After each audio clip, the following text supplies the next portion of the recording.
Star hero status లభించిన తర్వాత చాలా మంది హీరోస్ రొటీన్ మూవీలు చేసుకుంటూ వెళ్తారు. ప్రయోగాలు చేయడానికి అస్సలు ఇష్టపడరు. కానీ కొందరు ఉంటారు, వారు మాత్రం ప్రేక్షకులకు ఏదో ఒక కొత్త కాన్సెప్ట్ లేదా కథను పరిచయం చేయాలని ప్రయోగాలు చేస్తుంటారు. అలాంటి వారిలో ప్రిన్స్ మహేష్ బాబు గారు ముందు వరుసలో ఉంటారని అనడంలో ఎలాంటి సందేహం లేదు. నిజానికి మహేష్ గారి కంటే ముందు సూపర్ స్టార్ కృష్ణ గారు ఇలాంటి ప్రయోగాలు చేస్తూ ప్రేక్షకులకు సరికొత్త అనుభూతిని అందించేవారు. ఆ వారసత్వాన్ని పుణికిపుచ్చుకొని మహేష్ బాబు గారు కూడా ఎక్స్పెరిమెంటల్ సినిమాలు చేసుకుంటూ వెళ్లారు. కానీ ఈ మధ్య అలాంటి ఎక్స్పెరిమెంటల్ మూవీస్ తగ్గించేశారు. ఎందుకో మరి.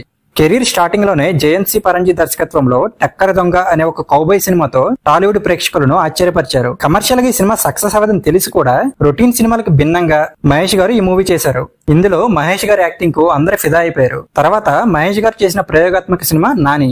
దీనిని తమిళ దర్శకుడు ఎస్.జె. సూర్య డైరెక్ట్ చేశారు. సైంటిఫిక్ ఫిక్షనల్ మూవీగా వచ్చిన ఈ సినిమా అప్పట్లో హిట్ కాలేదు, కానీ ఇప్పుడు టీవీలో వస్తే మాత్రం దీనిని తప్పకుండా చూస్తారు.